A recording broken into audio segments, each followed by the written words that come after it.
When I'm asked to speak in Iredell County, most of the time people ask for this one special incident that happened in my life. So I'd like to share that with you today. My husband Mike and I are both school teachers by trade. We've both retired now. However, when our children were in high school, they didn't want us anywhere near the high school.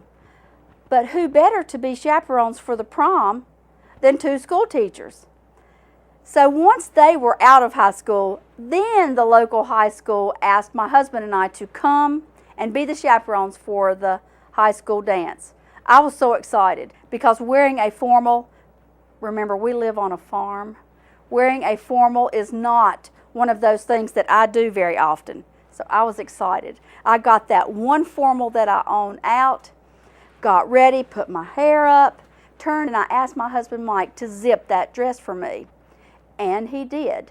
He started to zip it up, and then he said, "This is the way you act sometimes. Up, down, and he was doing the zipper up and down, up and down. Sometimes you're up, sometimes you're down. Sometimes you're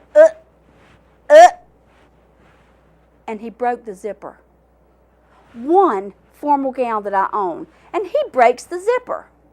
We tried to pin it together, but that wasn't going to get it. So I did the only thing I knew to do. We left the pins in it, and then I put a shawl around my shoulders to cover the broken zipper in the back. I was pretty devastated. Now, mind you, no one knew, but I knew. So the next morning when I woke up, I went to Mike and I said, "Since you broke the only formal that I own, I think I'll go to the Haynes Mall in Winston-Salem and buy another dress. That way I'll have it for the next time." He was more than happy to foot the bill for that little shopping trip, so he gave me his credit card and off I went to the Haynes Mall.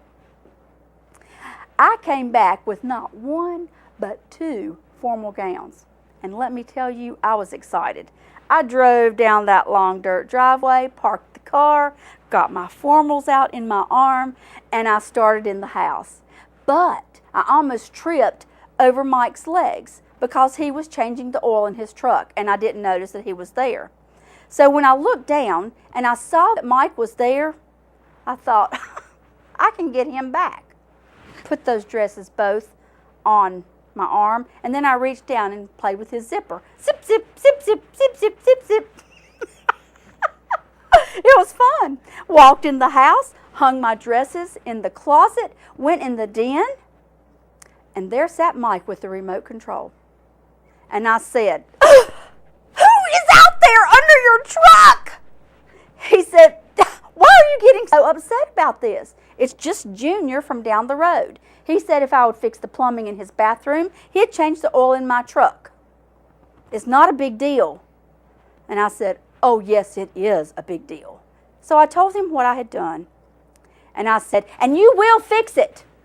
So he went outside, and he saw Junior laying there on that little dolly thing that they lay on to go under the truck. And he said, "Junior." He didn't move. "Junior." He still didn't move. And so Mike reached down and pulled him out from under the truck. And he was holding his head, and he said, "Whoa, Mike, you're never going to believe what happened." And of course Mike says, "What?" And he said, "Some woman came by here and played with my zipper. And I tried to sit up and see who it was, and I knocked myself out on the bottom of the truck." And my wonderful husband said, "Oh, Junior, I'm sorry. I should have told you. There's some woman going around North Iredell doing that to people." He saved my life. He absolutely saved my life.